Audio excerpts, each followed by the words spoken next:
उम्मीद है कि सब खैरियत से हो गए। तो आज हम लोगों ने वन शॉट देंगे ऑर्गेनिक कंपाउंड और साथ ही हाइड्रोकार्बन्स का। ये दोनों चैप्टर बहुत इंपॉर्टेंट चैप्टर हैं। ये आप लोगों के नए आए हैं इस आप लोगों की बुक में। तो ये पहले 10th के अंदर थे और 11वीं 12वीं के चैप्टर्स थे जो आप लोगों के इंक्लूड किए गए आप लोगों के सिलेबस के अंदर। तो इसको ध्यान से सुनिएगा, इतने मुश्किल नहीं है लेकिन फिर भी आप लोगों को एक समझने की ज़रूरत पड़ेगी क्योंकि आप लोगों के लिए नए हैं। तो ये पेपर पॉइंट ऑफ व्यू से भी आप लोगों के लिए बहुत ज़्यादा इंपॉर्टेंट, ठीक है। तो आज हम लोग स्टार्ट करेंगे ऑर्गेनिक कंपाउंड से और साथ ही हाइड्रोकार्बन का भी वन शॉट इसके अंदर ही आप लोगों को मिल जाएगा, सही है। तो चलें स्टार्ट करते हैं। सबसे पहले हम लोग समझते हैं कि ऑर्गेनिक कंपाउंड्स होते क्या चीज़ हैं, ठीक है। अब एक ऑर्गेनिक केमिस्ट्री आप लोगों ने ब्रांच पढ़ी थी। ऑर्गेनिक केमिस्ट्री क्या होती है, जिसमें हम लोग किन की स्टडी करते हैं, study of carbon containing compounds, carbon containing compounds, ठीक है। हम लोग इसके अंदर किसको स्टडी करते हैं, ऐसी चीज़ों को स्टडी करते हैं, ऐसे सब्सटेंस को स्टडी करते हैं जो ऑर्गेनिक कंपाउंड्स, वो ऑर्गेनिक कंपाउंड्स होते हैं मतलब कि जिनके पास कार्बन और हाइड्रोजन होगा, ठीक है। उन सब्सटेंस की स्टडी को हम लोग क्या नाम देंगे, ऑर्गेनिक केमिस्ट्री का नाम देंगे। एग्जांपल से हम लोग समझ लेते हैं। जिस तरीके से हमारे पास CH4 है, C2H6 है, मतलब इनके पास देखें दोनों चीज़ें आ रही हैं, कार्बन और हाइड्रोजन दोनों आ रहे हैं ना। ये हमारे पास इनकी स्टडी को हम लोग किसका नाम देंगे, ऑर्गेनिक केमिस्ट्री का नाम देंगे, ठीक है। अब यहाँ पे अगर हमारे पास इनके अलावा कोई चीज़ें आ जाए जिनके अंदर कार्बन और हाइड्रोजन के अलावा बाकी चीज़ें मौजूद हों, मतलब हम लोग बोलते हैं कि कार्बन है लेकिन हाइड्रोजन नहीं है, उसकी स्टडी को ऑर्गेनिक केमिस्ट्री नहीं बोलेंगे। जिस तरीके से हम लोग बोलते हैं हमारे पास कार्बन डाइऑक्साइड है, CO2, इसकी स्टडी ये ऑर्गेनिक कंपाउंड के अंदर नहीं आता, ठीक है, क्योंकि इसके पास कार्बन है लेकिन ऑक्सीजन नहीं है। अब जिस तरीके से हम लोग सेकंड ले लेते हैं H2O वाटर, ये भी हमारे पास ऑर्गेनिक केमिस्ट्री के अंदर हम लोग इसको स्टडी नहीं करेंगे। इसीलिए हम लोग बोलते हैं ऑर्गेनिक केमिस्ट्री के अंदर सिर्फ ऑर्गेनिक कंपाउंड्स और उनके डेरिवेटिव्स को स्टडी किया जाता है, ठीक है। डेरिवेटिव्स की तरफ बाद में चलते हैं, पहले ऑर्गेनिक केमिस्ट्री के अंदर जो ऑर्गेनिक कंपाउंड्स होते हैं उनकी तरफ स्टडी कर लेते हैं। ऑर्गेनिक कंपाउंड्स क्या होते हैं, जिनको हम लोग हाइड्रोकार्बन्स ही बोलते हैं। क्या बोलते हैं, हाइड्रोकार्बन्स। हम लोग इनके अंदर हाइड्रोकार्बन्स के साथ उसके डेरिवेटिव्स को भी ऑर्गेनिक कंपाउंड का हिस्सा मानते हैं, ठीक है। हाइड्रोकार्बन्स तो वो होते हैं जिनके पास फिक्स, हम लोग बोलते हैं कि दो ही एलिमेंट्स होने चाहिए, एक कार्बन और दूसरा हाइड्रोजन। जिस तरीके से हम लोगों ने नेचुरल गैस की एग्जांपल लेते हैं, हमारे पास जो घरों में आने वाली गैस होती है वो होती है CH4, ठीक है। हमारे घरों में ये CH4 आती है, ठीक है, इसको मीथेन बोलते हैं। 80 to 85% मीथेन होती है, बाकी गैसेस हम लोग स्मेल के लिए ऐड उसके अंदर करते हैं, ठीक है। तो हम लोग ये बोल रहे हैं हमारे पास देखिए यहाँ पे कार्बन और हाइड्रोजन है, ये हम लोगों के पास हाइड्रोकार्बन है, ठीक है। कोई भी कंपाउंड जिसके पास हमारे पास कार्बन और हाइड्रोजन हो वो हमारे पास ऑर्गेनिक कंपाउंड्स होते हैं। तो हम लोग डेली लाइफ में इतने ही यूज़ करते हो ऑर्गेनिक कंपाउंड्स, इतने ज़्यादा ऑर्गेनिक कंपाउंड्स आप लोग इस्तेमाल करते हो। जिस तरीके से घरों में आने वाली गैसेज होती हैं ऑर्गेनिक कंपाउंड है, पेट्रोल का इस्तेमाल करते हो ऑर्गेनिक कंपाउंड है, कोयले का इस्तेमाल करते हो ऑर्गेनिक कंपाउंड्स है, फर्टिलाइजर्स का इस्तेमाल करते हो ऑर्गेनिक कंपाउंड्स है, ये सब चीज़ें ऑर्गेनिक कंपाउंड्स हैं, ठीक है। डेरिवेटिव्स क्या होते हैं, डेरिवेटिव्स वो होते हैं जिनके पास कार्बन हाइड्रोजन के अलावा बाकी एलिमेंट्स भी हो सकते हैं। कार्बन हाइड्रोजन होना लाजमी है, इनके अलावा बाकी एलिमेंट्स भी हमारे पास हो सकते हैं। जैसे कि हम लोग देखते हैं अल्कोहल, ठीक है, ये शराब नहीं है, पीने वाली अल्कोहल नहीं है, लेकिन हम लोग इसको अल्कोहल में स्टडी करेंगे कि अल्कोहल क्या होता है। देखिए अगर ऑर्गेनिक कंपाउंड के साथ अलग चीज़, देखिए यहाँ पे OH ग्रुप इसका होता है, फंक्शनल ग्रुप होता है, आगे हम लोग डिस्कस करेंगे। लेकिन यहाँ मैं बताना चाह रहा हूँ ये डेरिवेटिव है, क्यों, इसके पास अनदर एलिमेंट ऑक्सीजन आ गया, कार्बन भी है हाइड्रोजन भी है, लेकिन एक नया एलिमेंट इसके साथ है ऑक्सीजन। वो क्या कहलाएगा, डेरिवेटिव। मतलब डेरिवेटिव वो होता है जिसके पास कार्बन भी हो, हाइड्रोजन भी हो और साथ कोई भी अनदर एलिमेंट अटैच हो, जब वो हमारे पास क्या कहलाता है, अल्कोहल। जिस तरीके से हमारे पास होता है CH3NH2। अब ये भी देखें यहाँ पे बाय से क्या आया, नाइट्रोजन आया, तो ये भी क्या है, डेरिवेटिव है। तो जे ऑर्गेनिक कंपाउंड्स वो होते हैं हाइड्रोकार्बन और उनके डेरिवेटिव्स को हम लोग क्या बोलते हैं, ऑर्गेनिक कंपाउंड। और ऑर्गेनिक कंपाउंड की स्टडी को हम लोग क्या बोलेंगे, ऑर्गेनिक केमिस्ट्री, ठीक है। उसके अंदर हम लोग क्या करते हैं, इनको स्टडी करते हैं, ठीक है। आगे बढ़ने से पहले आप लोगों को कुछ चीज़ें बता रहा हूँ, ये आप लोगों ने लाजमी याद कर लेनी है, आप लोगों की नेमिंग के लिए, आगे इनके कार्बन्स की तादाद मालूम होने के लिए, ये सब चीज़ों के लिए ये चीज़ इंपॉर्टेंट है। तो अभी से ही अपने पास लिख लें और नोट कर लें कि अगर किसी जगह पे एक कार्बन पूरे कंपाउंड के पूरे हम लोग रिएक्शंस के अंदर देखेंगे, एक कंपाउंड के अंदर अगर एक कार्बन मौजूद है उसका नाम होगा मिथ। एक कार्बन के लिए हम लोग क्या यूज़ करते हैं, प्रीफिक्स। ये प्रीफिक्सेस होते हैं, हमेशा पहले लगाए जाते हैं, तो याद रखिएगा। एक कार्बन के लिए इस्तेमाल करते हैं मिथ, 2 कार्बन के लिए इस्तेमाल करते हैं। एथ सी मतलब 3 मतलब 3 कार्बन हो गए प्रॉप। इसी तरीके से हम लोग 10 तक आप लोगों की बुक में या आप लोगों के लिए 10 तक ज़रूरी है, वरना इससे ज़्यादा भी ऑर्गेनिक कंपाउंड्स के अंदर कार्बन्स की तादाद होती है। तो आप लोग सिंपल 10 तक आप लोगों को याद होने चाहिए। C5 पेंटा, पेंट होता है, C6 हेक्स, जो ये सारे आप लोगों को याद होना ज़रूरी है। तो ये अभी से ही अपने माइंड में बिठा लें, क्योंकि आगे हमें यूज़ करने पड़ेंगे, यूज़ आएंगे। अब नेक्स्ट टॉपिक की तरफ जाते हैं। ऑर्गेनिक कंपाउंड्स की तो समझ आ गई होगी कि क्या होते हैं। अब होमोलॉगस सीरीज़ क्या चीज़ होती है, देखिए डेफिनेशन आप लोगों के सामने लिखी हुई है। मैं फिर भी आप लोगों को उर्दू में बिल्कुल आसान लफ्ज़ों में समझाने की कोशिश करता हूँ कि होमोलॉगस सीरीज़ वो होती है जिसमें आप लोगों के पास फंक्शनल ग्रुप चेंज हो सकता है, ठीक है, उनका स्ट्रक्चर थोड़ा सा डिफरेंट हो सकता है, लेकिन उसमें बाकी चीज़ें आपस में सेम होती हैं। जिस तरीके से हम लोग बोलते हैं कि उनका फंक्शनल ग्रुप सेम होगा, शायद याद रखना फंक्शनल ग्रुप क्या होगा, सेम होगा। यहाँ पे लिखा हुआ है हैविंग सेम फंक्शनल ग्रुप, तो मतलब उनका फंक्शनल ग्रुप क्या होगा, सेम होगा। फंक्शनल ग्रुप को भी आगे डिस्कस करेंगे क्या चीज़ होती है, लेकिन डिफरेंट क्या चीज़ें होंगी इनमें। प्रिपरेशन मेथड, इनको बनाने का तरीका, इनका फंक्शनल ग्रुप, इनके इसके अलावा इसका स्ट्रक्चर, ये सारी चीज़ें सिमिलर होती हैं इनमें, ठीक है। डिफरेंट क्या चीज़ होती है, सिर्फ और सिर्फ CH2। ये एक CH2 की तादाद होती है जो इनको एक दूसरे से डिफरेंट बनाती हैं। अब CH2 क्या होती है, इसको हम लोग बोलते हैं मिथाइलिन। क्या बोलते हैं, मिथाइलिन। इसको याद रख लेना, बहुत इंपॉर्टेंट MCQs है, जिसमें आता भी होता है कि होमोलॉगस सीरीज में सिर्फ डिफरेंट क्या चीज़ होती है, सिर्फ डिफरेंट होता है मिथाइलिन ग्रुप, बाकी सारी चीज़ें सेम होती हैं, ठीक है। एग्जांपल्स देखते हैं, समझ आ जाएगी।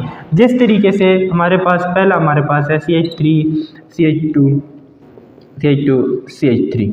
देखिए ये हमारे पास क्या है। अब इसकी तादाद गिने, कितने कार्बन है, 1 2 3 4, 4 कार्बन है ना। 4 कार्बन वाले को क्या बोलते हैं, ब्यूट। क्या बोलते हैं, इसका नाम क्या हो जाएगा, हम लोगों ने लिख लिया ब्यूट। अगर सिंगल बॉन्ड है इसके साथ लगा देंगे एन, इसका नाम हो गया ब्यूटेन, ठीक है। अब इसी तरीके से हम लोग दूसरा लिखते हैं जिसके पास CH3 CH2 CH2 CH2 CH3। अब देखिए इसके पास कितने कार्बन है, 5। 5 वाले को क्या बोलते हैं, पेंट लगा लिया, और सिंगल बॉन्ड होने की वजह से इसके साथ लगा दिया एन, ठीक है। एन क्यों लगा, क्योंकि इसके दरमियान सब में कार्बन में सिंगल बॉन्ड था, इसलिए एन का इजाफा किया, पेंटेन। अब देखें ये दोनों एक दूसरे की क्या है, बिल्कुल देखें, देख के लग रहा है कि ये इनमें सिंगल बॉन्ड है, मतलब फंक्शनल ग्रुप भी इनका सेम है, इनके पास प्रिपरेशन मेथड भी इनका सेम है। सिंपल इनमें डिफरेंट क्या है, डिफरेंट CH2 का। इसके पास कितने CH2 हैं, 2, इसके पास कितने हैं, 3, ठीक है। बस इस वजह से ये एक दूसरे के होमोलॉग्स कहलाएंगे, याद रखना ये एक दूसरे के क्या कहलाते हैं, होमोलॉग्स। तो याद रखना कि आप लोगों के पास होमोलॉगस सीरीज़ के अंदर जो मेंबर्स होते हैं वो डिफरेंट किस वजह से होते हैं, मिथाइलिन ग्रुप की वजह से, और ये दोनों एक दूसरे के होमोलॉग्स कहलाते हैं। अब इसके कैरेक्टरिस्टिक्स पढ़ते हैं कि होमोलॉगस सीरीज़ की कुछ खुसूसियात हैं, ठीक है, जो पेपर पॉइंट ऑफ व्यू से बहुत इंपॉर्टेंट है, ध्यान से रखना कि कैरेक्टरिस्टिक पहला क्या है कि इनका फंक्शनल ग्रुप क्या होगा, सेम होगा। सेकंड, इनका जनरल फार्मूला क्या होगा, सेम होगा। ये जनरल फार्मूला को आप लोग अपने जहन में रखें, जनरल फार्मूला फंक्शनल ग्रुप, ये भी हम लोग डिस्कस करेंगे तो आप लोगों को समझ आ जाएगी।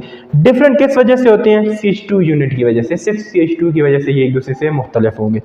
और लास्ट में इनका प्रिपरेशन मेथड भी सेम होगा, इनको बनाने का तरीका भी सेम होगा, कि जिस तरीके से एक बन सकता है उसी तरीके से दूसरा भी बन सकेगा, ठीक है। या इसके बाद हम लोग अभी जनरल फार्मूलाज और इनकी तरफ जाएंगे, तो ध्यान रखिएगा।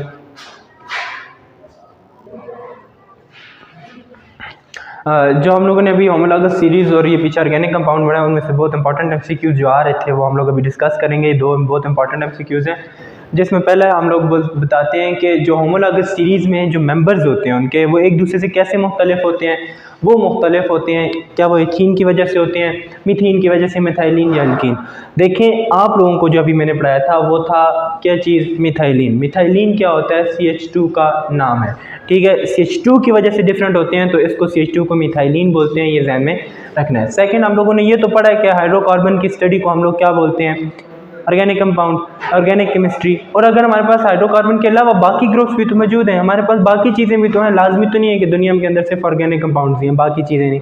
बाकी चीज़ों की स्टडी हम लोग किसके अंदर करते हैं, इनऑर्गेनिक केमिस्ट्री के अंदर, जिसके पास ऑर्गेनिक कंपाउंड्स नहीं होते हैं उनकी स्टडी को क्या बोलते हैं, इनऑर्गेनिक केमिस्ट्री के अंदर उनको पढ़ा जाता है। ठीक है, याद रखिएगा। अब इसके बाद हम लोग चलेंगे मॉलिक्यूलर फार्मूला क्या होता है।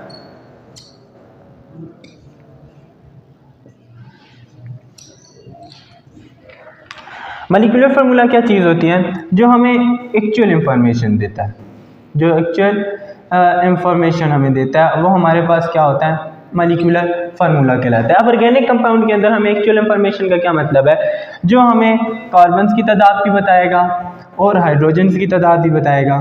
ठीक है, वो हमारे पास क्या होगा, उसका मॉलिक्यूलर फार्मूला होगा। मतलब ये दोनों की इंफॉर्मेशन हमें दे रहा है कि इसके अंदर दो चीज़ें, कौन सी चीज़ इंफॉर्मेशन इंपॉर्टेंट है। पहली चीज़ के एलिमेंट्स के बारे में इंफॉर्मेशन देगा कि इसके पास कौन कौन से एलिमेंट्स मौजूद हैं।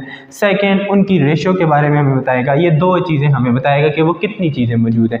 मतलब कि कार्बन और हाइड्रोजन तो मौजूद ही मौजूद हैं। सेकंड के कार्बन कितने मौजूद हैं और हाइड्रोजन कितने मौजूद हैं, कि 2 कार्बन है, 3 कार्बन है, हाइड्रोजन 5 है, 6 है। ये इंफॉर्मेशन हमें कौन देता है, मॉलिक्यूलर फार्मूला। जिस तरीके से हम लिखते हैं CH4, एग्जाम्पल ले लें, CH4 लिख लिया, तो इसकी एग्जाम्पल देखें कि इसके पास कितने कार्बन है, 1 कार्बन है और कितने हाइड्रोजन है, सेकंड 4 हाइड्रोजन है।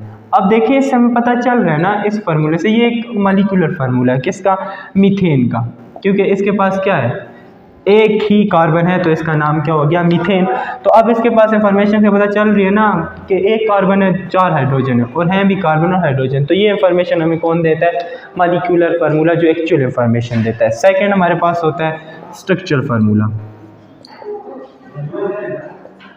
ठीक है, स्ट्रक्चर फार्मूला हमारे पास क्या होता है, स्ट्रक्चरल फार्मूला हमें अरेंजमेंट के बारे में बताता है। किसके बारे में इंफॉर्मेशन देता है, अरेंजमेंट के हवाले से, कि कितने कार्बन कितने हाइड्रोजन के साथ जुड़े हुए हैं, उनमें आपस में कैसे बॉन्डिंग हुई है। ये इंफॉर्मेशन हमें कौन देता है, अरेंजमेंट ऑफ एलिमेंट्स की इंफॉर्मेशन हमें कौन देता है, स्ट्रक्चर फार्मूला देता है। मतलब हम लोग अब कैसे देखते हैं कि आप लोग पहले ये समझ लें कि जो कार्बन होता है आप लोगों के पास, कार्बन ये होता है 4th ग्रुप से। कौन से ग्रुप से, 4th ग्रुप से। इसके आउटर मोस्ट शेल में होते हैं 4 इलेक्ट्रॉन्स। आउटर मोस्ट शेल में कितने इलेक्ट्रॉन होते हैं, 4। तो इसका मतलब ये है कि इसकी बॉन्डिंग में भी कितने इलेक्ट्रॉन हिस्सा लेंगे, 4। ठीक है, अब यहाँ पे भी एक बॉन्ड हो सकता है, यहाँ पे भी, यहाँ पे भी, यहाँ पे भी 4 बॉन्ड बनाएगा। ऐसा भी है डबल बॉन्ड भी बना ले, ट्रिपल बॉन्ड भी बना ले। लेकिन ये इंफॉर्मेशन हमें मतलब किस तरीके से पता चलेगी, वो हमें बताएगा स्ट्रक्चर फार्मूला से। अब जिस तरीके से हमने पहले से एग्जांपल ली थी CH4 की, ठीक है, अब ये इसका स्ट्रक्चर फार्मूला क्या होगा कि एक कार्बन के चारों साइड पर हाइड्रोजन अटैच होगा। ये होता है स्ट्रक्चर फार्मूला। किसी और चीज़ की एग्जांपल ले लेते हैं, जिस तरह हम लोग लेते हैं प्रोपेन। इसमें लफ्ज़ क्या इस्तेमाल हुआ है, प्रोप। इसका मतलब ये है कि इसके पास, हम लोग यहाँ लिख लेते हैं, इसके पास कितने कार्बन होंगे, 3। तो हाइड्रोजन कितने होंगे, 8 होंगे। ठीक है, उसकी तरफ भी जाते हैं कि कैसे मालूम किया जाता है। अब C3H8 होते हैं। अब इसको मिला के चेक करेंगे कि ये तो हमारे पास क्या हो गया, मॉलिक्यूलर फार्मूला हो गया। ठीक है, अब इसका स्ट्रक्चर कैसे ड्रा करेंगे, आप लोग 3 कार्बन लें, उनको तीनों को आपस में जोड़ दें। ठीक है, क्योंकि एन है, सिंगल बॉन्ड है सबके दरमियान। बाकी पहले और आखिरी के साथ आप लोग क्या जोड़ेंगे, 3। ठीक है, तभी इनकी वैलेंसी पूरी होगी। दरमियान वाले के साथ कितने आगे, 2। अब इनके पास देखें कार्बन के 4 बॉन्ड पूरे हैं, 1 2 3 4 पूरे। इस कार्बन के देखें 4 पूरे हैं, 1 2 3 4 पूरे हैं। इस कार्बन के देखें 1 2 3 4। ठीक है, समझ आ गई। तो ये होती है हमारे पास स्ट्रक्चर फार्मूला, जो हमें अरेंजमेंट बताता है कि एक कार्बन के साथ कितने हाइड्रोजन अटैच है। इस कार्बन के साथ 3 हाइड्रोजन अटैच है, इसके साथ 2, इसके साथ 3। देखें, इससे देख के हमें इस चीज़ का अंदाज़ा नहीं होता, स्ट्रक्चर ड्रा करेंगे फिर अंदाज़ा होगा। और इसके बाद जो लास्ट आप लोगों के पास वो होता है कंडेंस फार्मूला। ठीक है, ये कंडेंस फार्मूला क्या होता है, देखें कंडेंस फार्मूला क्या इंफॉर्मेशन देता है, ये ग्रुप्स के फॉर्म में हमें इंफॉर्मेशन देगा कि जो चीज़ रिपीट हो रही है उसको ग्रुप में ले आओ। लेकिन रिपीट ऐसी होनी चाहिए, स्टेप बाय स्टेप होनी चाहिए, मतलब लगातार आगे पीछे है, बीच में कोई चीज़ इनके दरमियान ना आए। जैसे कि अगर हम लोग बोलते हैं हमारे पास एक स्ट्रक्चर ड्रा करता हूँ, CH3 CH2 CH2 CH2 CH3। ठीक है, अब देखें ये स्ट्रक्चर ये कहाँ से आया है। अब इसके बाद 5 कार्बन है, तो हम लोग इसको देखें यहाँ पे क्या चीज़ रिपीट हो रही है, CH2 CH2 CH2 रिपीट हो रहा है ना। अब इसको कंडेंस फार्मूले की फॉर्म में कैसे लिखेंगे, CH3, जो चीज़ रिपीट हो रही है उसको एक दफ़ा लिख लें, CH2 ये रिपीट हो रहा है ना, इसको लिख लिया। अब इसको किस में, ब्रैकेट्स में ले लिया, कितनी दफ़ा रिपीट हो रहा है, 3 दफ़ा, तो ये 3 बार लिख लिया। और CH3 उसी तरीके से ये होता है हमारे पास कंडेंस फार्मूला। हम लोग किसी और की एग्जांपल ले लेते हैं, जिस तरीके से हम लोग ले लेते हैं CH3 CH2 CH2 CH3, ठीक है। अब देखें जो चीज़ यहाँ पे रिपीट हो रही है, रिपीट क्या हो रहा है, CH2, तो हमारे पास CH3 लिखा। इन दोनों को इसलिए नहीं लिख रहे, देखें इसको और इसको मैंने नहीं लिखा, अलग अलग लिखा, क्योंकि इनके दरमियान में चीज़ें मौजूद थी। अगर ये भी रिपीट हो रहे होते तो हम लोग भी इनको लिख सकते थे। अब CH2 रिपीट हो रहा है कितनी दफ़ा, 2 दफ़ा, तो हम लोगों ने इसको भी लिख लिया। अब ये होता है condense formula, molecular formula, structure formula, condense formula, तीनों आप लोगों को आने चाहिए। अब इसके बाद हम लोग चलेंगे क्लासिफिकेशन से पहले होमोलॉगस सीरीज़ की तरफ। होमोलॉगस सीरीज़ पढ़ लिया, तो अब हम लोग पढ़ेंगे इनके बाद सैचुरेटेड और अनसैचुरेटेड हाइड्रोकार्बन्स क्या होते हैं। ये आप लोगों की सारी कन्फ्यूजन दूर हो जाएगी इन के हवाले से।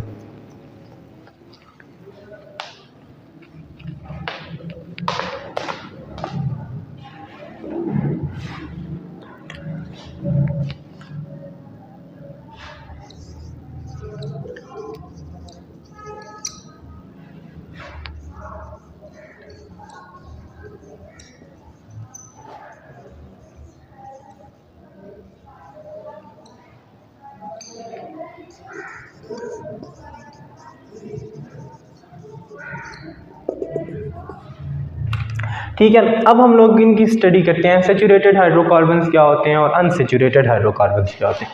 देखिए ये 2 टाइप्स हैं हाइड्रोकार्बन्स की, ऑर्गेनिक कंपाउंड्स की, जिनके अंदर आप लोगों के पास ये डबल बॉन्ड ट्रिपल बॉन्ड की कन्फ्यूजन आज दूर कर देते हैं। ठीक है, अनसैचुरेटेड क्या होते हैं और सैचुरेटेड क्या होते हैं। सैचुरेटेड वो होते हैं जो जिनके अंदर कार्बन एक दूसरे के साथ लिंक हुए होते हैं, इसकी वजह से सिंगल बॉन्ड की वजह से।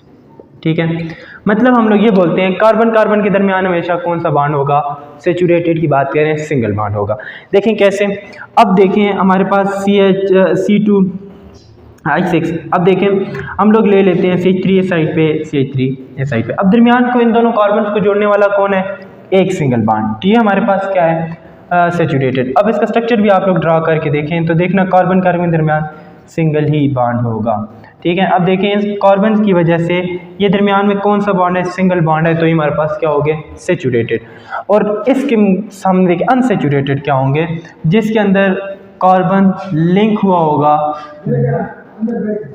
दूसरे कार्बन के साथ 2 तरीकों से, या तो डबल बॉन्ड की वजह से या फिर ट्रिपल बॉन्ड की वजह से। ठीक है, अब देखते हैं डबल बॉन्ड वाला क्या होता है और ट्रिपल बॉन्ड वाला क्या होता है। ठीक है, अब डबल बॉन्ड का मतलब है कि हमारे पास कार्बन कार्बन में कौन सा बॉन्ड आ जाए, डबल बॉन्ड आ जाए। जैसे कि इस तरीके से स्ट्रक्चर ड्रा करके देख लें आप लोग। अब देखिए यहाँ पे कार्बन कार्बन के दरमियान क्या है, डबल बॉन्ड है, ये हमारे पास क्या आ गया, हम लोग बोलते हैं कि ये अनसैचुरेटेड है। और इसी तरीके से आप लोग ट्रिपल का देख लें, ये होता है ट्रिपल बॉन्ड। देखिए वैलेंसी पूरी बन रही है ना, 1 2 3 4, इसका भी 1 2 3 4। ठीक है, होता है इनके दरमियान कोवैलेंट बॉन्ड है, याद रखिएगा। अब CH, अब यहाँ पे देखें एक CH आ गया, बाकी 3 इसके दरमियान आ गए ट्रिपल बॉन्ड, वैलेंसी पूरी 1 2 3 और ये 4, इसका भी 1 2 3 4। तो ये ट्रिपल बॉन्ड इनको बताता है कि ये अनसैचुरेटेड है। अब नेक्स्ट चीज़ देखते हैं कि ये ट्रिपल बॉन्ड और ये चीज़ें हमें होती क्या चीज़ है।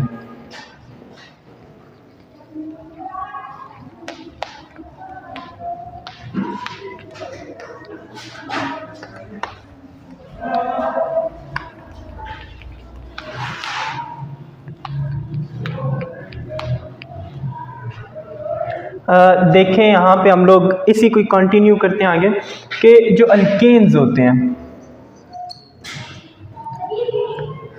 और उनके दरमियान होता है सिंगल बॉन्ड। क्या होते हैं, सिंगल बॉन्ड होता है कार्बन कार्बन्स के दरमियान, इसलिए अल्केन्स हमारे पास सैचुरेटेड हाइड्रोकार्बन है। कौन सा हाइड्रोकार्बन है, सैचुरेटेड हाइड्रोकार्बन्स होते हैं। ठीक है, अब इसके साथ देखते हैं कि अल्कीन्स क्या चीज़ें होती हैं और अल्काइंस, अल्कीन्स और अल्काइंस। ठीक है, इनके नाम में देखें लास्ट में आ रहा है ENE, इसका आ रहा है YNE, इसका ANE। अब अल्कीन क्या होते हैं? अल्कीन वो होते हैं जिनमें होता है डबल बॉन्ड, ठीक है, उसको अल्कीन बोलते हैं। ठीक है, और जो ट्रिपल बॉन्ड होता है जिनके दरमियान, वो हमारे पास होते हैं अल्काइंस। ठीक है, अब जो अल्कीन्स और अल्काइंस ये दोनों के दोनों हमारे पास क्या होते हैं? अनसैचुरेटेड। ठीक है, याद रखिएगा, जिनके दरमियान सिंगल बॉन्ड हो वो अल्केन, जिनमें डबल और ट्रिपल है वो अनसैचुरेटेड होंगे, और वो हमारे पास अल्कीन्स और अल्काइंस हैं। एक रीज़न पढ़ेंगे, मोस्ट इम्पॉर्टेंट क्वेश्चन है ये, कि ऑर्गेनिक कंपाउंड जो हमारे पास इतनी ज़्यादा तादाद में क्यों होते हैं? दुनिया के अंदर सबसे ज़्यादा तादाद हमारे पास ऑर्गेनिक कंपाउंड्स की। इसकी कुछ रीज़न्स हैं। मोस्ट इंपॉर्टेंट क्वेश्चन ये आता होता है कि what is the reason behind the diversity of organic compound, कि ऑर्गेनिक कंपाउंड की तादाद इतनी ज़्यादा क्यों है, इसकी रीज़न्स क्या हैं। तो हम लोग उनको स्टेप्स में स्टडी करेंगे, आप लोगों को ईजी वे में स्टडी करवाने की हम लोग करवाएंगे कि आप लोग को समझ आ जाएगी।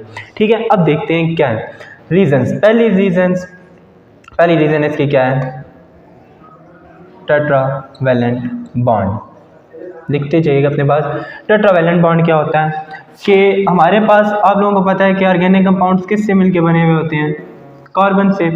और अगर कार्बन की वैलेंसी कितनी होती है देखी जाए तो कार्बन कौन से ग्रुप से बिलोंग करता है? 4। तो ये कितने बॉन्ड बनाएगा? 4। तो कार्बन मैक्सिमम कितने बॉन्ड बनाता है? 4 बॉन्ड्स बनाता है। इसलिए हम लोग बोलते हैं कि पहली रीज़न इसके क्या है कि कार्बन कितने बॉन्ड बनाता है? 4 बॉन्ड बनाता है। इस वजह से दुनिया के अंदर ऑर्गेनिक कंपाउंड सबसे ज़्यादा है। सेकंड आप लोगों के पास कौन सी होगी? Second, mode of bonding. Second आप लोगों के पास क्या है? Mode of bonding.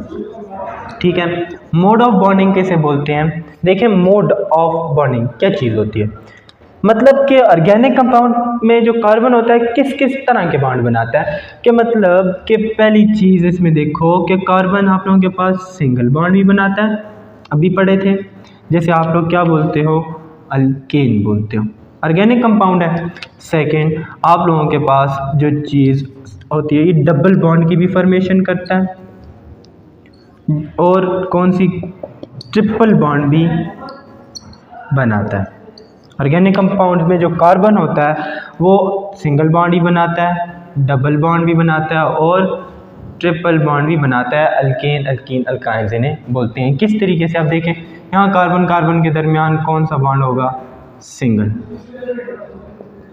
अब इसकी बात करें, यहाँ पे हमारे पास क्या हो जाएगा? डबल। तो है तो ऑर्गेनिक कंपाउंड, और लास्ट वाले में देखें ट्रिपल, तो हमारे पास ये हो गया ऑर्गेनिक कंपाउंड। तो ये 3 ऑर्गेनिक कंपाउंड होते हैं कि सिंगल, डबल, ट्रिपल। सिर्फ कार्बन ऐसा हुआ है जो सिंगल बॉन्ड ही बनाता है, डबल भी और ट्रिपल भी। तीसरी चीज़ हम लोग देखेंगे कि कार्बन का कैटिनेशन। कैटिनेशन क्या चीज़ होती है? सेल्फ लिंकेज ऑफ कार्बन, मतलब कार्बन का carbon link with other carbon. Carbon क्या करता है? कार्बन अपने साथ भी बॉन्ड बना सकता है, जिस तरह ऊपर से पढ़ते हैं। देखिए, कार्बन का कार्बन के साथ, कार्बन का कार्बन के साथ, कार्बन का कार्बन के साथ, तो कार्बन अपने साथ भी बॉन्ड बनाता है। ठीक है, सेल्फ लिंकेज ऑफ कार्बन को कैटिनेशन बोलते हैं। ठीक है, इस वजह से इसकी डाइवर्सिटी बहुत ज़्यादा है। फोर्थ चीज़ हम लोग देखेंगे कि वो होती है विद अदर एलिमेंट्स।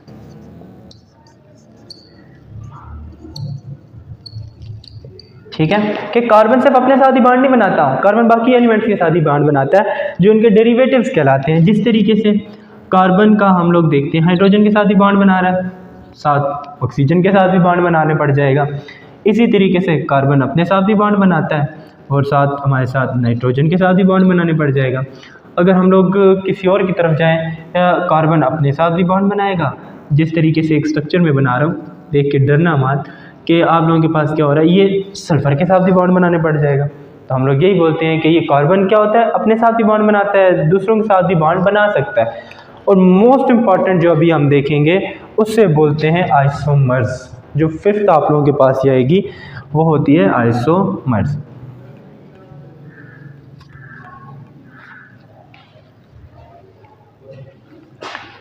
ठीक है। जो फिफ्थ इसकी रीज़न है, 4 तो आप लोगों को समझ आ जानी चाहिए, 5वीं आप लोगों के पास है आइसोमरिज्म।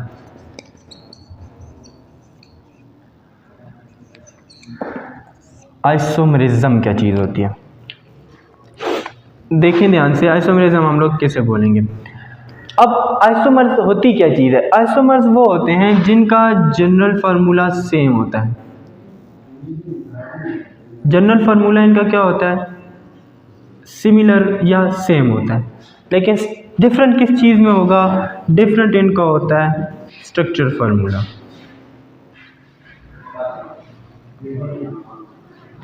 मतलब कि आइसोमरिज्म क्या होते हैं, जिनका स्ट्रक्चर फार्मूला डिफरेंट होगा लेकिन उनका जनरल फार्मूला क्या होगा, सेम।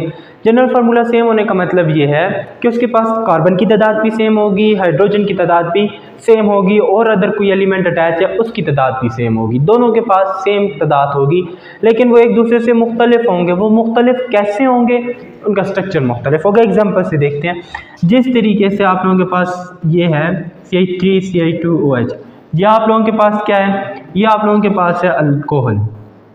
क्या है, अल्कोहल, क्योंकि इसके साथ OH ग्रुप अटैच है। इसके बाद फंक्शनल ग्रुप की तरफ जाएंगे, सीख जाएंगे। अब देखें ये क्या है, अल्कोहल। अब सेकंड इसके साथ ही मैं दूसरा लिखता हूं, ये हमारे पास बन गया ईथर। अब देखिए ये अल्कोहल और ये ईथर, इसके पास कार्बन कितने हैं, 2, इसके पास भी कार्बन कितने हैं, 2। हाइड्रोजन की तादाद देखें, 3 और 2 5 और ये 1 6 हाइड्रोजन, यहाँ पे भी 3 और 3 6 hydrogen. Carbon 2 carbon 2, 6 hydrogen 6 hydrogen, 1 oxygen 1 oxygen. ठीक है, तो मतलब इनके पास जनरल फार्मूला इन दोनों का सेम है, लिखने में ये सेम होंगे। अब स्ट्रक्चर ड्रॉ करो कि स्ट्रक्चर इनका मुख्तलिफ हो जाएगा, जिसकी वजह से ये कंपाउंड एक दूसरे से मुख्तलिफ हो जाएंगे। यही रीजंस हैं कि जिनकी वजह से आप लोगों के पास ऑर्गेनिक कंपाउंड एक दूसरे से, ऑर्गेनिक कंपाउंड की पूरी दुनिया में तादाद बहुत ज़्यादा है। अब कुछ इंफॉर्मेटिव क्वेश्चंस की तरफ आते हैं जो पास पेपर्स में 10th के पास पेपर में आए थे, तो इसलिए हम लोगों ने वहाँ से दिए कि 9th में भी आ सकते हैं। अब आइसोमर्स क्या होते हैं, आइसोमरिज्म बोलते कैसे हैं। आइसोमरिज्म की आप लोगों को समझ आ गई होगी कि जनरल फार्मूला सेम होना चाहिए, डिफरेंट स्ट्रक्चर फार्मूला होना चाहिए। एग्जांपल उठा के दे दो, ये हो गया आइसोमरिज्म। ठीक है, अब कैटिनेशन क्या होता है, कैटिनेशन में कार्बन किसके साथ जुड़ा हुआ होता है, क्या वो दूसरे किसी एलिमेंट, किसी भी एलिमेंट के साथ अटैच होता है, नहीं। ये याद रखना कि कैटिनेशन का कार्बन के साथ बॉन्ड होना जरूरी है। सही है।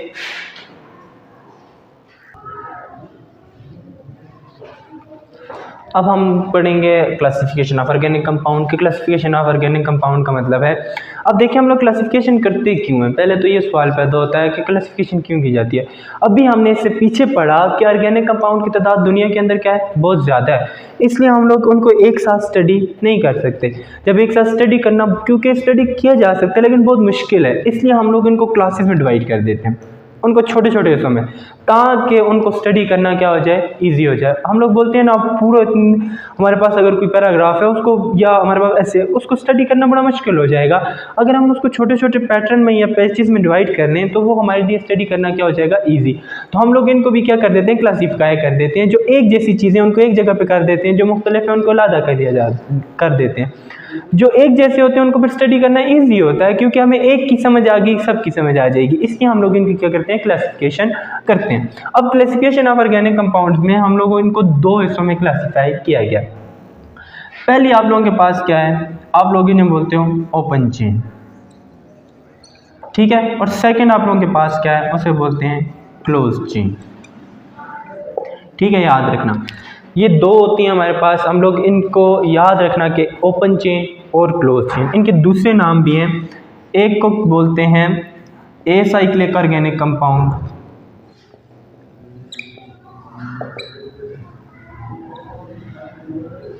और दूसरे को बोलते हैं साइक्लिक ऑर्गेनिक कंपाउंड्स। ठीक है, अब हम लोग सिंपल पहले ओपन चेन को स्टडी करेंगे। ओपन चेन हमारे पास क्या होती है, इसलिए आप लोग अभी क्लोज चेन को भूल जाएं। ठीक है, ओपन चेन, इसके बाद हम लोग क्लोज चेन की तरफ जाएंगे। सबसे पहले ओपन चेन को स्टडी कर लें। ओपन चेन क्या होती है, ओपन चेन वो होती है जिसमें एक कार्बन जो होता है, फर्स्ट कार्बन जो आप लोगों के पास होता है, वो लास्ट कार्बन के साथ नहीं जुड़ा होता। ठीक है। फर्स्ट कार्बन कभी भी लास्ट कार्बन के साथ नहीं जुड़ा हुआ होता, वो होती है ओपन चेन। मतलब इसमें एक कार्बन दूसरे कार्बन के साथ, दूसरा तीसरे के साथ, तीसरा चौथे के साथ, अब जो चौथा है वो पहले के साथ नहीं जुड़ा हो सकता। मतलब इस तरीके से हम लोग बात करते हैं CH3 CH2 CH2 CH3। अब ये पहला कार्बन है, दूसरा तीसरा चौथा, ये लास्ट कार्बन है, ये पहला और ये लास्ट। क्या ये दोनों आपस में जुड़े हैं? नहीं। तो जिसमें इस तरीके का लिंकेज ना हो कि पहला कार्बन आखिरी कार्बन के साथ जुड़ा हो, उसको हम लोग क्या बोलते हैं? ओपन चेन बोला जाता है। ठीक है। अब ओपन चेन को भी आगे दो चीज़ों में डिवाइड किया गया, दो ब्रांचें, इसकी दो आगे से टाइप्स हैं। पहली को हम लोग क्या बोलते हैं? उसको बोला जाता है स्ट्रेट चेन। क्या बोला जाता है? Straight chain. और सेकंड वाली को क्या बोला जाता है? उसको बोला जाएगा ब्रांच चेन।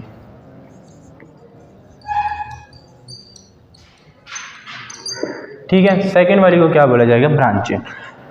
अब स्ट्रेट चेन क्या होती है? स्ट्रेट चेन वो चेन होती है जिसमें साइड से कोई भी चीज़ अटैच ना हो, उसे स्ट्रेट चेन बोलते हैं।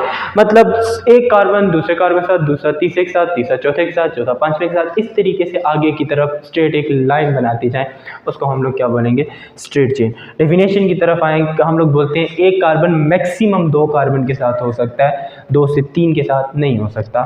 ठीक है। मैक्सिमम 2 की बात करेंगे, जिस तरह ये कार्बन है सिर्फ 2 के साथ जुड़ा हो सकता है, ये 2 के साथ। अब ये मिनिमम तो एक कार्बन होना चाहिए, मैक्सिमम 2 कार्बन के साथ जुड़ा हो, वो हम लोग के पास क्या होती है? Straight chain. नेमिंग किस तरीके से करोगे? बहुत इजी है कि आप लोग कार्बन की तादाद गिनो, 4 को क्या बोलते हो? बीच में सिंगल बॉन्ड है, प्रीफिक्सेस याद करवाएं। 4 के लिए क्या यूज़ करते हैं? बट। और ANE लगा देंगे। ANE कहाँ से आया? क्योंकि सिंगल बॉन्ड है तो एन से उठा के लगा दिया। अब स्ट्रेट चेन को फर्क करने के लिए कि ये स्ट्रेट है तो इसके साथ N का इजाफा किया जाता है, तो इसका नाम हो गया N ब्यूटेन। ठीक है। अब हमारे पास जितनी भी हो, N पेंटेन, N हेक्सेन, मतलब कार्बन की तादाद बेशक बढ़ती जाए, अगर वो स्ट्रेट है उसके साथ N लगाना लाजमी है। ये कॉमन नेमिंग का हिस्सा है, N लगाना लाजमी है, बाकी प्रीफिक्सेस से करेंगे। ब्रांच चेन क्या होती है? ब्रांच चेन वो होती है जिसमें साइड से लाजमी कोई ना कोई चीज़ अटैच हो। ठीक है। मतलब वो एक ब्रांच के तौर पर, ये समझने एक शाख है, मतलब एक तना है उसके साथ शाखें निकली हुई हैं, हम लोग ये बोलते हैं कि एक दरख्त है, उसकी बिल्कुल मेन स्टेम है, अब ये साथ उसके साथ ब्रांचेस अटैच है, बस ये हमारे पास ब्रांच चेन, उसका नाम आ गया। इसके नाम से पता चल रहा है एक साथ से कोई ना कोई शाख निकली हुई है, उसको ब्रांच चेन दे देंगे। अब इसमें क्या करेंगे? नाम देने का तरीका, सबको गिनो, कितने? 5 कार्बन है, पहला दूसरा तीसरा चौथा और ये भी 5वां, इसको गिनना पड़ेगा लाजमी। ठीक है। अब ये 5 जिनके पास कार्बन है तो 5 के लिए हम लोग प्रीफिक्स क्या यूज़ करते हैं? पेंट। सिंगल बॉन्ड है सबके दरमियान तो क्या लगा दिया? N, pentane. ठीक है। अब इसके साथ हमारे पास ब्रांच अटैच है, इसलिए हम लोग इसके साथ लफ्ज़ यूज़ करेंगे आइसो। क्या लफ्ज़ यूज़ करेंगे? आइसो। याद रखना स्ट्रेट के लिए N और ब्रांच अटैच हो तो आइसो। अगर एक से ज़्यादा ब्रांचेस अटैच हो जाएं, जिस तरीके से हम लोग बोलते हैं CH3, इधर भी हम लोग 2 ब्रांचेस अटैच करवा देते हैं। ठीक है। जब 2 ब्रांचेस अटैच हो जाएं, अब ये भी एक ब्रांच के तौर पर काम करिए, ये भी 2 ब्रांचेस है, उसके लिए लफ्ज़ यूज़ करेंगे नियो। बाकी गिन लें इनको, 1 2 3 4, ये 5 और 6 को बोलते हैं हेक्स, और साथ ANE लगा दिया क्योंकि सिंगल बॉन्ड था, ये हो गया हेक्सेन, और साथ नियो का लफ्ज़ इसलिए लगाया क्योंकि 2 ब्रांचेस हैं। अब 2 से ज़्यादा जितनी मर्जी हो, नियो का लफ्ज़ इस्तेमाल करना है। ठीक है। अगर सिंगल हो आइसो, एक से ज़्यादा जितनी हो, 2 से ज़्यादा हो वो आइसो, उसके साथ लिए नियो, और स्ट्रेट हो तो उसके साथ क्या लगाएंगे? N ब्यूटेन लगाएंगे। ये होती हैं ओपन चेन। अब इसके बाद हम लोग स्टडी करेंगे क्लोज चेन क्या होती है। ठीक है। ओपन चेन की स्टडी समझ आ गई होगी, तो इसको एसाइक्लिक ऑर्गेनिक कंपाउंड भी बोलते हैं। तो अब इसके बाद हम लोग स्टडी करेंगे दूसरे को।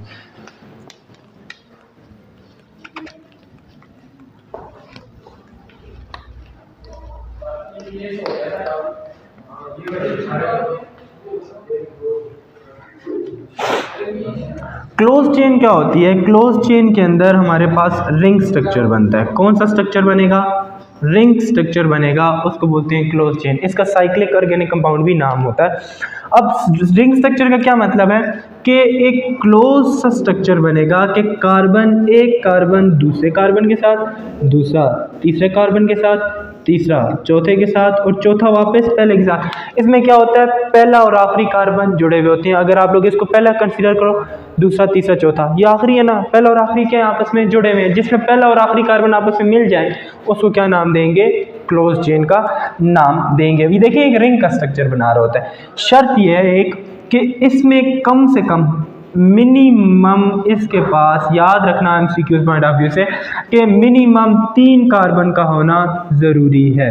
3 कार्बन नहीं होंगे तो ये ऑर्गेनिक कंपाउंड क्लोज चेन बन ही नहीं सकती। 2 से कभी भी क्लोज नहीं बनता, 3 कार्बन का होना ज़रूरी है। तो 3 के कैसे बनेगा, इस तरीके से।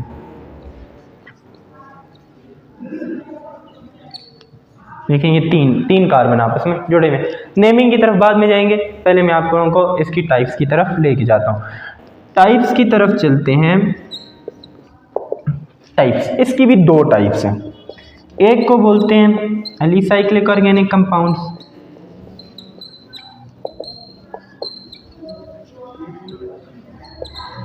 और एक को बोलते हैं एरोमेटिक ऑर्गेनिक कंपाउंड्स।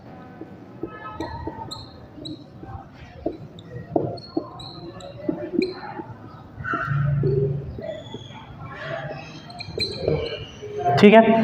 अब एलिसाइक्लिक ऑर्गेनिक कंपाउंड्स वो होते हैं जिनमें कार्बन कार्बन में सिंगल बॉन्ड होना चाहिए। क्या होना चाहिए, सिर्फ और सिर्फ सिंगल बॉन्ड हो, वो हमारे पास क्या होंगे, एलिसाइक्लिक। देखें मतलब कि ये एक कार्बन है, ये भी कार्बन है, ये भी कार्बन है, ये भी कार्बन है। अब इनके साथ हाइड्रोजन, तो इनको बैलेंस करने के लिए हम लोगों ने लगा दिए। अब ये देखें, अब इनके दरमियान क्या है, सिंगल सिंगल बॉन्ड है। ये हम लोगों के पास आ गए एलिसाइक्लिक ऑर्गेनिक कंपाउंड्स में। यहाँ पे भी देखें, इनसे हम लोग 2 ये इसका स्ट्रक्चर ड्रा कर लेते हैं 3 से, तो ये हमारे पास आ गया एलिसाइक्लिक ऑर्गेनिक कंपाउंड। मतलब इनमें क्या होंगे, सिर्फ और सिर्फ सिंगल बॉन्ड मौजूद होंगे। कार्बन कार्बन के दरमियान सिर्फ और सिर्फ सिंगल बॉन्ड वो होते हैं एलिसाइक्लिक ऑर्गेनिक कंपाउंड। नाम किस तरीके से करेंगे, उसी तरीके से काउंट करें। 3 कार्बन है, क्या लिख लिया, प्रोप, और सिंगल बॉन्ड है, एन लगा लिया, प्रोपेन। ठीक है। फर्क यह क्या है, यहाँ पे क्या है, एक रिंग का स्ट्रक्चर बन रहा है ना, तो इससे पहले हम लोग क्या लिखेंगे, साइक्लोप्रोपेन। क्या, सिर्फ साइक्लो का लफ्ज़ याद रखना है, वो लगाना है। अब ये 4 हैं, क्या लिखेंगे, ब्यूटेन, और इससे पहले क्या लगा दोगे, साइक्लो। तो यही तरीका है कि इसके लिए साइक्लो का लफ्ज़ इस्तेमाल करना है। अब आगे एरोमेटिक ऑर्गेनिक कंपाउंड्स की तरफ। एरोमेटिक ऑर्गेनिक कंपाउंड्स सिर्फ इनमें डबल बॉन्ड का ही फ़र्क होगा। देखिएगा कैसे, जो आप लोगों के पास एरोमेटिक ऑर्गेनिक कंपाउंड्स हैं, इनको लफ्ज़ एरोमेटिक का लफ्ज़ किससे निकला है, अरोमा से। अरोमा, अगर आप लोग परफ्यूम्स का इस्तेमाल करते हैं तो एरोमेटिक का पता होगा कि एरोमेटिक क्या होते हैं, जिनकी फ्रेगनेंस होती है, मतलब कोई ना कोई स्मेल होती है। तो इनकी कोई ना कोई क्या होगी, एरोमेटिक ऑर्गेनिक कंपाउंड्स की स्मेल होगी। अब एरोमेटिक ऑर्गेनिक कंपाउंड्स कौन से होते हैं, ऐसे ऑर्गेनिक कंपाउंड जिनमें alternate single and double bond हो। ठीक है। मतलब अल्टरनेट का क्या मतलब होता है, स्टेप वाइज। एक पहला सिंगल है तो दूसरा क्या होना चाहिए, डबल, फिर तीसरा कौन सा होना चाहिए, सिंगल, फिर चौथा डबल। मतलब single double single double single double. तो वो हमारे पास क्या होंगे, एरोमेटिक ऑर्गेनिक कंपाउंड। और याद रखना स्ट्रक्चर रिंग स्ट्रक्चर होना चाहिए, क्योंकि क्लोज चेन की टाइप से। कैसे, देखना मैं आपको बताता हूँ ये चीज़। अब यहाँ पे अगर डबल बॉन्ड है, अगला कौन सा बॉन्ड होगा, सिंगल, फिर क्या होना चाहिए, डबल, फिर सिंगल, फिर डबल। ये जिसके अंदर डबल सिंगल डबल बॉन्ड हो, वो हमारे पास क्या होंगे, ऑर्गेनिक कंपाउंड्स। और वो ऑर्गेनिक कंपाउंड्स हमारे पास क्या कहलाएंगे, एरोमेटिक ऑर्गेनिक कंपाउंड। ठीक है। अब ये किसका स्ट्रक्चर था, बेंजीन का, और ये बेंजीन हमारे पास क्या है, एरोमेटिक ऑर्गेनिक कंपाउंड्स होती है। ठीक है, समझ आ गया। ये था हमारे पास क्लासिफिकेशन ऑफ ऑर्गेनिक कंपाउंड। अब एक छोटी सी चीज़ रह गई है इसके हवाले से, ये आप लोग अपने पास नोट कर लीजिएगा। अब नेक्स्ट चीज़ क्या है, एक होमो और हेट्रो ऑर्गेनिक कंपाउंड्स क्या होते हैं। ये क्लासिफिकेशन यहाँ पे फिर ख़त्म हो जाएगी।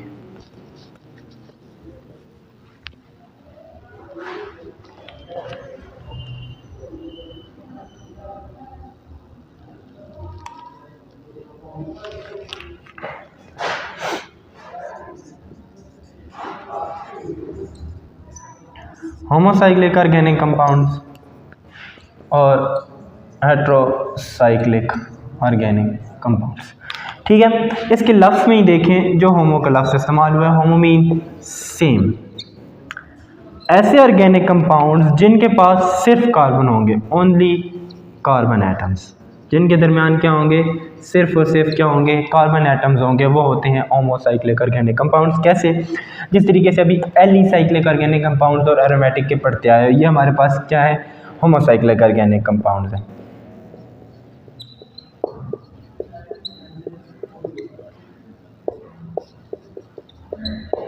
अब ये हमारे पास क्या है, होमोसाइक्लिक, क्योंकि सिर्फ और सिर्फ क्या है, कार्बन कार्बन एटम्स मौजूद है, हाइड्रोजन तो उनके साथ लाजमी बात है, हाइड्रोकार्बन है तो होंगे, लेकिन मतलब इनके पास बाहर से कोई एलिमेंट नहीं आया, वो हमारे पास होते हैं होमोसाइक्लिक।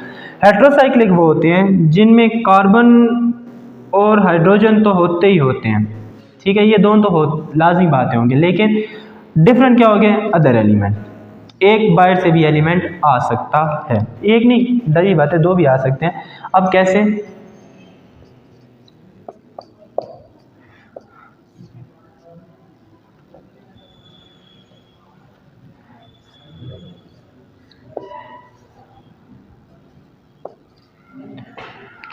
अब देखिए यहाँ पे बाहर से क्या है, सल्फर, तो ये ऑर्गेनिक कंपाउंड कौन से कराएंगे, हेट्रोसाइक्लिक। अब इसकी जगह पे, सल्फर की जगह पे ऑक्सीजन भी आ सकता है, और भी चीज़ें आ सकती हैं, तो हम लोग यही बोलते हैं कि जिनमें कार्बन हाइड्रोजन के अलावा बाकी इस स्ट्रक्चर के अंदर, इस रिंग के अंदर कार्बन के अलावा एक और एलिमेंट आ गया, वो हमारे पास क्या हो जाएगा, हेट्रोसाइक्लिक ऑर्गेनिक कंपाउंड। अगर नहीं आता तो वो हमारे पास क्या होंगे, होमोसाइक्लिक ऑर्गेनिक कंपाउंड। अब चलेंगे फंक्शनल ग्रुप की तरफ। इस फंक्शनल ग्रुप के बाद आप लोगों का ये चैप्टर खत्म हो जाएगा, फिर हम लोग स्टडी करेंगे इसके बाद इसी लेक्चर के अंदर हाइड्रोकार्बन्स को भी। इंपॉर्टेंट इस चैप्टर का ये समझ लें कि कुछ आए या ना आए, ये टॉपिक लाजमी आता है पेपर में, ख्वाह वो फेडरल हो, एबटाबाद बोर्ड हो, ये 10th का टॉपिक है और ये लाजमी अभी तक आया हर एक उनके पेपर में। ठीक है, कोई ऐसा पेपर नहीं है जिसमें हमने फंक्शनल ग्रुप को ना स्टडी किया हो या फंक्शनल ग्रुप ना देखा हो। ठीक है, अब देखते हैं कि फंक्शनल ग्रुप होता क्या है। ठीक है, फंक्शनल ग्रुप क्या होते हैं, सिंगल एटम भी हो सकता है या ग्रुप ऑफ एटम भी हो सकते हैं। ठीक है, फंक्शनल ग्रुप एक एटम भी हो सकता है या एक से ज़्यादा भी हो सकते हैं, लेकिन ये एटम या ग्रुप ऑफ एटम जब भी अटैच होते हैं किसके साथ, ऑर्गेनिक कंपाउंड्स के साथ, जब भी ऑर्गेनिक कंपाउंड के साथ अटैच होते हैं तो उन्हें नई प्रॉपर्टीज दे देते हैं। ठीक है, ये ऑर्गेनिक कंपाउंड के साथ मिलते हैं, उनको नई प्रॉपर्टीज दे देते हैं, उनकी जो पुरानी प्रॉपर्टीज होती हैं वो खत्म हो जाती हैं, उनको नई प्रॉपर्टीज देने वाले जो होते हैं वो फंक्शनल ग्रुप होते हैं। मतलब फंक्शनल ग्रुप होते क्या चीज़ें मेन, ये कोई सिंगल एटम भी हो सकता है, ये एक से ज़्यादा एटम्स भी हो सकते हैं, जो आप लोगों के पास ये बोले कि एक सिंगल एटम भी हो सकते हैं, एक से ज़्यादा एटम्स भी हो सकते हैं। तो हम लोग बोलते हैं कि जब भी ऑर्गेनिक कंपाउंड के साथ मिलते हैं, जब उनके साथ जुड़ते हैं तो उनकी पुरानी प्रॉपर्टीज़ को ख़त्म करके उनको न्यू प्रॉपर्टीज़ देते हैं। जो नई प्रॉपर्टीज़ देने वाले होते हैं वो होते हैं फंक्शनल ग्रुप। तो हम लोग ये बोल सकते हैं कि आप लोगों के पास इस टाइम पे दो पार्ट्स इनके होंगे। ऑर्गेनिक कंपाउंड्स के कितने पार्ट्स इस टाइम पे हो जाएंगे, दो पार्ट्स हो जाएंगे। पहला पार्ट क्या होगा, पहला पार्ट हमारे पास कौन सा पार्ट होता है, ऑर्गेनिक कंपाउंड का पार्ट, जो कि ऑर्गेनिक कंपाउंड खुद होता है। ठीक है, जैसे हम लोग R से रिप्रेजेंट करते हैं।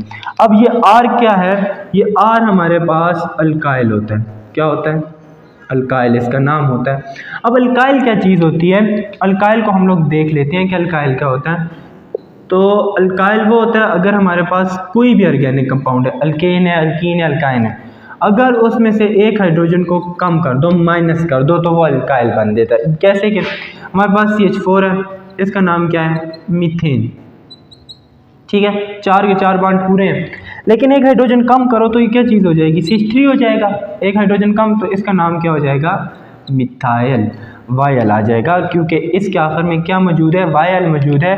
तो इसके आखिर में जो चीज़ मौजूद है वो है वायल। ये वायल उठ के यहाँ पे आ जाएगा, पीछे प्रीफिक्स तो 3, एक कार्बन को मिथ बोलते हैं, मिथ ही रहेगा, लेकिन वायल कहाँ से आ गया, यहाँ से।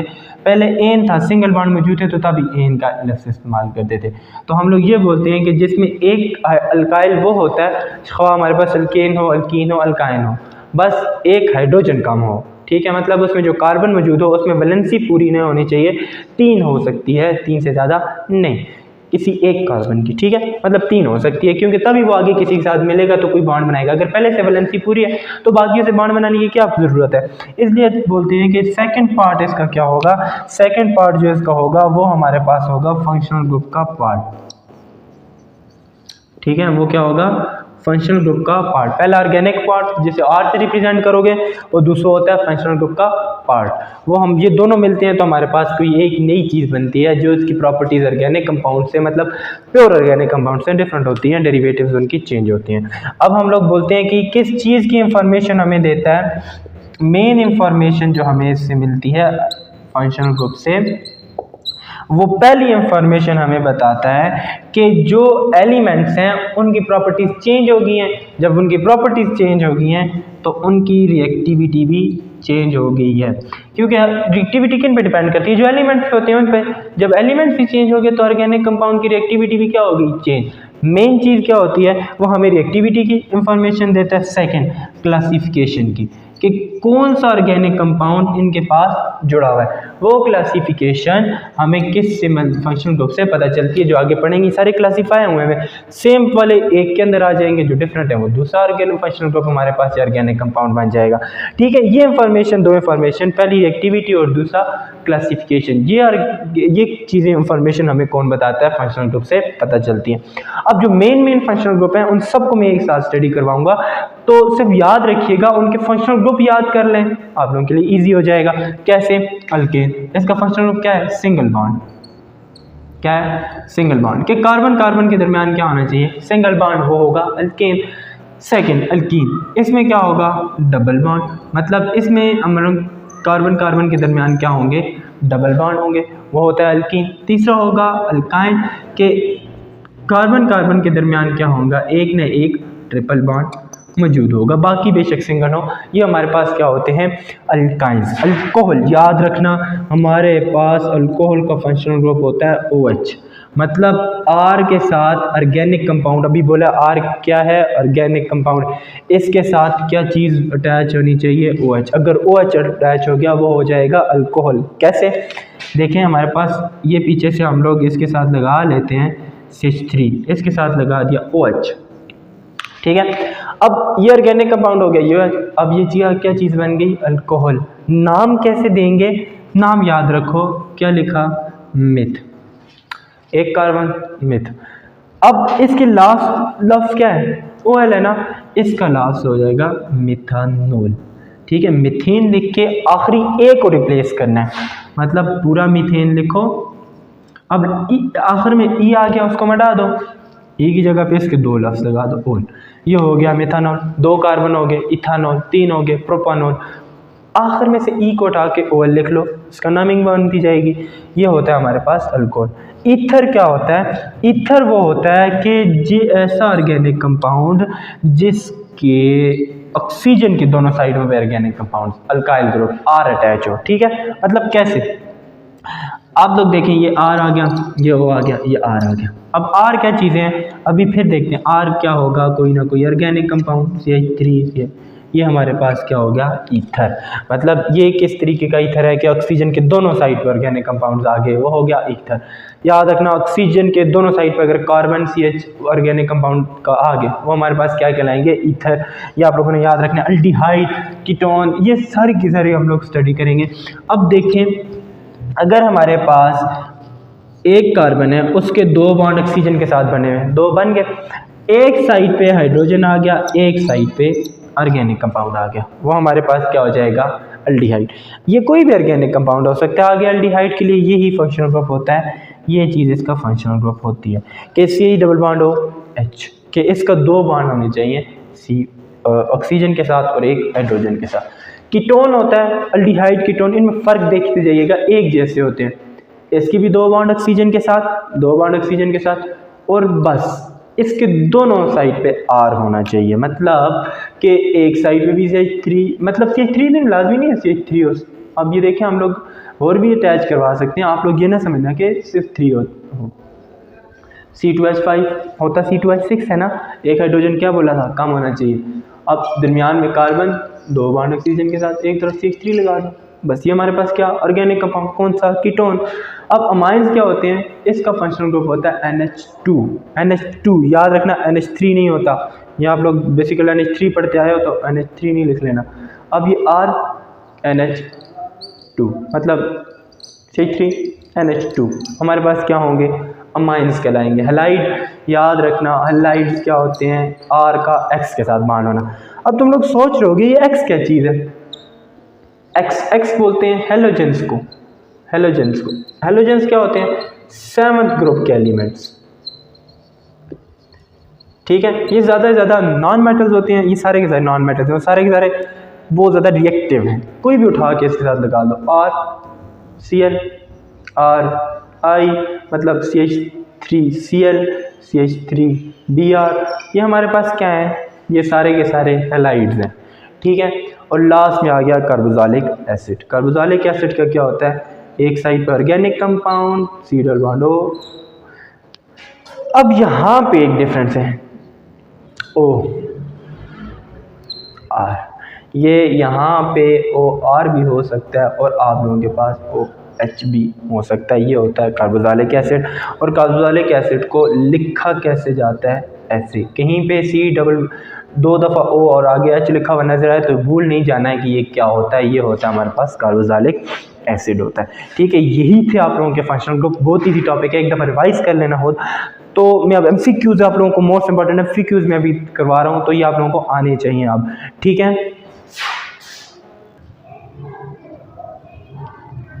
अब देखें MCQs की तरफ, जो इम्पोर्टेंट MCQs आप लोगों के आ सकते हैं और जो रिपीट हो चुके थे, ये सारे 10th के हैं, तो तुम लोगों के लिए बहुत इंपॉर्टेंट है कि आ सकते हैं। तो आप लोग देखिएगा, पहले आइडेंटिफाई द क्लास। अब इसको गौर से देखें, इसको, ये कौन सी ऑर्गेनिक कंपाउंड में से किसके साथ बिलोंग करता है, अल्डिहाइड है, ईथर है, कीटोन है या अल्कोहल है। अब देखें अल्डिहाइड का ये है कि उसमें डबल बॉन्ड ऑक्सीजन के साथ बने हुए हैं। क्या इसके साथ डबल बॉन्ड बना हुआ ऑक्सीजन के साथ, नहीं। ईथर क्या है कि ऑक्सीजन की दोनों साइड पे ऑर्गेनिक कंपाउंड होना चाहिए। ईथर देखें ऑर्गेनिक कंपाउंड होना चाहिए ऑक्सीजन के, तो मतलब यहाँ पे ऑक्सीजन है तो इसके एक साइड पे भी कार्बन है और दूसरी साइड पे भी कार्बन है, मतलब ये हमारे पास क्या है, ether. Second, functional group of amine. Amine का फंक्शनल ग्रुप क्या है, अमाइंस ढूंढे, ये NH2, तो याद रखना ना ही इसका फंक्शनल ग्रुप NH है ना ही NH3 है, ये तो है ही अल्कोहल का, तो सेकंड आ गया NH2। Third, identify the compounds. अब ये तुम लोगों ने खुद देखना है, ये तुम लोगों का होमवर्क है कि तुम लोगों ने इसके साथ मैच करना है कि ये ऑर्गेनिक कंपाउंड किसके साथ मैच कर रहे हैं, तो वो उनके आगे लिख देना है, ठीक है। ये तीनों एक दूसरे से मुख्तलिफ है, मैं आप लोगों को फिर भी बता दूं, लेकिन बस मैच करके लिख लेना।